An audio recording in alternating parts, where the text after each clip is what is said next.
കർത്താവിൻ്റെ അതിപരിശുദ്ധമേറിയ തിരുനാമം വാഴ്ത്തപ്പെടുമാറാകട്ടെ. ഈ അനുഗ്രഹിക്കപ്പെട്ട നല്ല സമയം ഈ മീഡിയയിലൂടെ ദൈവവചനം ശ്രവിക്കുന്ന എല്ലാ പ്രിയപ്പെട്ടവർക്കും ക്രിസ്തയേശുവിൽ എൻ്റെ സ്നേഹത്തെയും വന്ദനത്തെയും അറിയിക്കുന്നു. തിരമാലകളെ പോലെ ആർത്തിരമ്പുന്ന പ്രതികൂലങ്ങളുടെ നടുവിലൂടെയാണോ നിങ്ങൾ യാത്ര ചെയ്യുന്നത്? ഭാരപ്പെടേണ്ട, തളർന്നു പോകേണ്ട. നിങ്ങളുടെ ജീവിതമാകുന്ന പടകിൽ കാറ്റിനെ ശാസിച്ച, കടലിനെ അടക്കിയ സർവശക്തനായ ദൈവം നിങ്ങളോടൊപ്പമുണ്ട്. ആ നല്ല ദൈവത്തിന്റെ സന്നിധിയിലേക്ക് നിങ്ങളുടെ ജീവിതത്തെ സമർപ്പിക്കുവാൻ നിങ്ങൾ തയ്യാറാണെങ്കിൽ അവിടുന്ന് നിങ്ങളെ ജീവപര്യന്തം വഴി നടത്തുവാൻ ശക്തനായ ദൈവമാണ്. അല്പനിമിഷത്തെ നമ്മുടെ ചിന്തയ്ക്ക് ആധാരമായിട്ട് നമുക്കൊരു വേദഭാഗം വായിച്ച് നമ്മുടെ കർത്താവിനെ മഹത്വപ്പെടുത്താം. വിശുദ്ധ മാർക്കോസ് എഴുതിയ സുവിശേഷം 4-ാം അധ്യായം 37 മുതൽ 39 വരെയുള്ള വേദഭാഗങ്ങൾ. അപ്പോൾ വലിയ ചുഴലിക്കാറ്റുണ്ടായി. പടകിൽ തിര തള്ളിക്കയറുക കൊണ്ട് അത് മുങ്ങുമാറായി. അവൻ അമരത്ത് തലയണ വെച്ച് ഉറങ്ങുകയായിരുന്നു. അവർ അവനെ ഉണർത്തി, ഗുരു, ഞങ്ങൾ നശിച്ചു പോകുന്നതിൽ നിനക്ക് വിചാരം ഇല്ലയോ എന്ന് പറഞ്ഞു. അവൻ എഴുന്നേറ്റ് കാറ്റിനെ ശാസിച്ചു, കടലിനോട് അനങ്ങാതിരിക്ക, അടങ്ങുക എന്ന് പറഞ്ഞു. കാറ്റമർന്നു, വലിയ ശാന്തതയുണ്ടായി.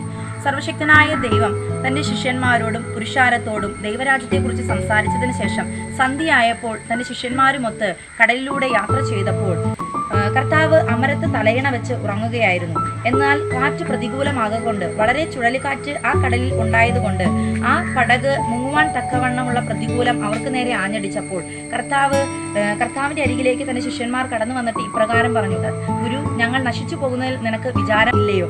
എന്നാൽ കർത്താവ് അമരത്ത് തലയണ വെച്ച് ഉറങ്ങുകയായിരുന്നു എന്ന വേദഭാഗം വായിക്കുമ്പോൾ നമ്മെ പോലുള്ള പലരും ചിലപ്പോഴൊക്കെ ചിന്തിക്കും, കർത്താവ് ഉറങ്ങുകയായിരുന്നോ അതോ ഉറക്കം നടിക്കുകയായിരുന്നോ എന്ന്.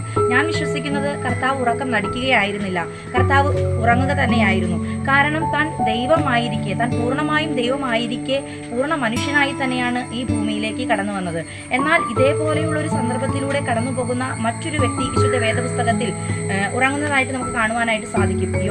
യോനായുടെ പുസ്തകം 1-ാം അധ്യായം 5-6 തിരുവചനങ്ങൾ വായിക്കുമ്പോൾ നമുക്ക് കാണുവാനായിട്ട് സാധിക്കും. നമുക്ക് വായിക്കാം. യോനായുടെ പുസ്തകം 1-ാം അധ്യായം 5-6 വേദഭാഗങ്ങൾ. കപ്പൽക്കാർ ഭയപ്പെട്ട് ഓരോരുത്തൻ താന്റെ ദേവനോട് നിലവിളിച്ചു. കപ്പലിന് ഭാരം കുറയ്ക്കേണ്ടതിന് അവർ അതിലെ ചരക്ക് സമുദ്രത്തിൽ എറിഞ്ഞു കളഞ്ഞു. യോനായോ കപ്പലിന്റെ അടിത്തട്ടിൽ ഇറങ്ങി കിടന്ന് നല്ലവണ്ണം ഉറങ്ങുകയായിരുന്നു.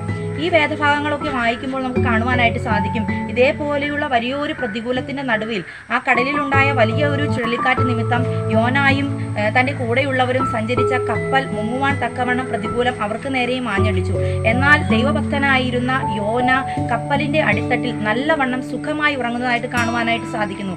ഇതെല്ലാം വായിക്കുമ്പോൾ നമുക്ക് മനസ്സിലാക്കുവാൻ സാധിക്കുന്നത്, ഒരു വ്യക്തി പ്രതികൂലത്തിന്റെ നടുവിലും സുഖമായിരിക്കുന്നത്, സമാധാനത്തോടെ കിടന്നുറങ്ങുന്നതിന്റെ പിന്നിലെ രഹസ്യം എന്ന് പറയുന്നത് അവന്റെ മേൽ വ്യാപരിക്കുന്ന ദൈവ സാന്നിധ്യമാണ്. വിശുദ്ധ വേദപുസ്തകത്തിൽ സങ്കീർത്തനങ്ങളുടെ പുസ്തകം വായിക്കുമ്പോൾ 4-ാം അധ്യായത്തിനകത്ത് നമുക്ക് കാണുവാനായിട്ട് സാധിക്കുന്നു, ഞാൻ സമാധാനത്തോടെ കിടന്നുറങ്ങും, നീയല്ലോ യഹോവേ എന്നെ നിർഭയം വസിക്കുമാറാക്കുന്നത്.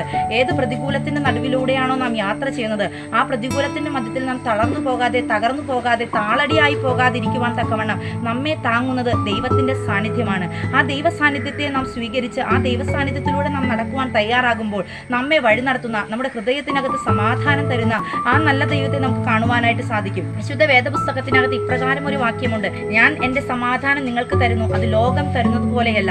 ലോകം തരുന്നതിനേക്കാൾ അധികമായി ഒരു മനുഷ്യന്റെ ഹൃദയത്തിനകത്ത് സമാധാനം തരുവാൻ കഴിവുള്ള ദൈവമാണ് നമ്മോട് അരുളി ചെയ്തത്, ഞാൻ നിനക്ക് സമാധാനം തരുന്നു, അത് ലോകം തരുന്നത് പോലെയല്ല. ദൈവവചനം നമ്മെ പഠിപ്പിക്കുന്നു, നമ്മുടെ പ്രാണനെ തണുപ്പിക്കുന്നതാണ് ദൈവത്തിന്റെ സമാധാനം. ആ നല്ല ദൈവത്തിന്റെ സമാധാനം നമ്മുടെ ഹൃദയങ്ങളിൽ വസിക്കണമെങ്കിൽ നാം ഇപ്രകാരം പ്രാർത്ഥിക്കണം, കർത്താവേ, എൻ്റെ ജീവിതത്തിലേക്ക് കടന്നു വരണമേ, അവിടുത്തെ സമാധാനത്താൽ എൻ്റെ ഹൃദയത്തെ നിറയ്ക്കണമേ എന്ന് പ്രാർത്ഥിക്കുവാൻ നാം തയ്യാറാണെങ്കിൽ നാം ആഗ്രഹിക്കുന്ന നിലവാരത്തിൽ നമ്മെ വഴി നടത്തുവാൻ അവിടുന്ന് മതിയായ ദൈവമാണ്. ഈ നല്ല സമയം ഈ മീഡിയയിലൂടെ എന്നെ ശ്രവിക്കുന്ന പ്രിയ ദൈവപൈതലേ, രാത്രി ഉറങ്ങാൻ കഴിയാതെ വളരെ ഭാരത്തോടെ വിഷമിക്കുന്ന ആരെങ്കിലും ഉണ്ടെങ്കിൽ ഞാൻ നിങ്ങളോട് വിളിച്ചു പറയട്ടെ, സങ്കീർത്തനത്തിൽ പറയുന്നത് പോലെ ഞാൻ സമാധാനത്തോടെ കിടന്നുറങ്ങും, നീയല്ലോ എന്നെ നിർഭയം വസിക്കുമാറാക്കുന്നത് എന്ന വചനം നാം പ്രാർത്ഥിക്കുവാനും ഏറ്റെടുത്ത് ആ വചനം ചൊല്ലി പ്രാർത്ഥിക്കുവാൻ തയ്യാറാണെങ്കിൽ അസാധാരണമായ സമാധാനത്താൽ സ്വർഗത്തിലെ ദൈവം നമ്മുടെ ഹൃദയത്തെ തണുപ്പിക്കുകയും സമാധാനത്തോടെ കിടന്നുറങ്ങി സന്തോഷത്തോടെ എഴുന്നേൽക്കുവാൻ തക്കവണ്ണം അവിടുന്ന് നമ്മെ താങ്ങുകയും ചെയ്യുന്ന ദൈവമാണ്. പ്രിയപ്പെട്ടവരെ, ഈ സമയം നമുക്ക് താഴോട്ടുള്ള വേദഭാഗം വായിക്കാം. 39-ാം തിരുവചനത്തിൽ വായിക്കുന്നു, അവൻ എഴുന്നേറ്റ് കാറ്റിനെ ശാസിച്ചു, കടലിനോട് അനങ്ങാതിരിക്കുക, അടങ്ങുക എന്ന് പറഞ്ഞു. കാറ്റമർന്നു, വലിയ ശാന്തതയുണ്ടായി. ഈ നല്ല സമയം ഞാൻ നിങ്ങളോട് വിളിച്ചു പറയട്ടെ, ആർക്കും അടക്കാൻ കഴിയാത്ത ചില പ്രതികൂലത്തിന്റെ മധ്യത്തിലൂടെയാണോ നീ യാത്ര ചെയ്യുന്നത്? ഇന്ന് ഈ നല്ല സമയം നിനക്ക് വേണ്ടി കർത്താവ് എഴുന്നേൽക്കുകയാണ്. കർത്താവ് നിനക്ക് വേണ്ടി എഴുന്നേറ്റാൽ ആർക്കും പിടിച്ചു വെക്കുവാൻ കഴിയാത്ത ആ വലിയ ശക്തി നിന്റെ ജീവിതത്തിനകത്ത് വെളിപ്പെടും. നിന്നെ തകർത്ത് കളയുവാൻ, മുടിച്ചു കളയുവാൻ വാദിച്ചു നിൽക്കുന്ന ചില പൈശാചിക തന്ത്രങ്ങളെ സ്വർഗം ഇന്ന് പകൽക്കാലം ഈ നല്ല സമയം ശാസിക്കുകയാണ്. നിനക്ക് പോലും പിടിച്ചു നിൽക്കുവാൻ കഴിയാത്ത നിലവാരത്തിൽ നിന്റെ കുടുംബത്തെ തകർത്ത് കളയുവാൻ, നിന്റെ തലമുറകളെ തകർത്ത് കളയുവാൻ, നിനക്ക് നേരെ ആഞ്ഞടിക്കുന്ന ചില പ്രതികൂലത്തിന്റെ കാറ്റുകളെ, ചില അന്ധകാരത്തിന്റെ വ്യാപാരങ്ങളെ സ്വർഗത്തിലെ ദൈവം ഈ നല്ല സമയം ശാസിച്ച് അതിനെ അടക്കുകയാണ്. നീ വിശ്വാസത്തോടെ ഏറ്റെടുക്കുവാൻ തയ്യാറാണെങ്കിൽ ഈ ദൈവത്തിന്റെ മാറ്റമില്ലാത്ത വചനം നിന്റെ ജീവിതത്തിനകത്ത് അത്ഭുതകരമായി പരിണമിക്കുന്നു എന്ന് ഞാൻ വിശ്വാസത്തോടെ പറയട്ടെ. ഈ വേദപുസ്തകം വായിക്കുമ്പോൾ നമുക്ക് കാണുവാനായിട്ട് സാധിക്കുന്നു, പ്രതികൂലത്തിന്റെ നടുവിലും നമ്മെ ഒറ്റപ്പെടുത്തി തള്ളിക്കളയാത്ത, നമ്മോട് കൂടെ ഇരുന്ന് നമുക്ക് വേണ്ടി പ്രവർത്തിക്കുന്ന ഒരു ദൈവത്തെയാണ് നമുക്ക് കാണുവാനായിട്ട് സാധിക്കുന്നത്. അവിടുന്ന് ജീവപര്യന്തം ലോകാവസാനത്തോളം നമ്മുടെ കൂടെ ഇരുന്ന് നമ്മെ വഴി നടത്തുന്നവനായ ദൈവമാണ്. ആ ദൈവത്തിന്റെ കരങ്ങളിലേക്ക് നമ്മെ തന്നെ താഴ്മയോടെ താഴ്ത്തിയേൽപ്പിക്കാം. അവിടുന്ന് നമ്മെ വഴി നടത്തുവാൻ ശക്തനായ ദൈവമാണെന്ന് പറഞ്ഞുകൊണ്ട് ഞാൻ എൻ്റെ വാക്കുകളെ നിർത്തട്ടെ. ഈ വചനങ്ങൾ കേട്ട എല്ലാ പ്രിയപ്പെട്ടവരെയും കർത്താവ് ധാരാളമായി അനുഗ്രഹിക്കട്ടെ. ഈ ദൈവിക ദൂതുകൾ നിങ്ങളുടെ ജീവിതത്തിനകത്ത് ഒരു അനുഗ്രഹമായി തീരുമെന്ന് വിശ്വസിച്ചുകൊണ്ട് ഞാൻ നിങ്ങൾക്കായി പ്രാർത്ഥിക്കുന്നു. God bless you. ആമേൻ.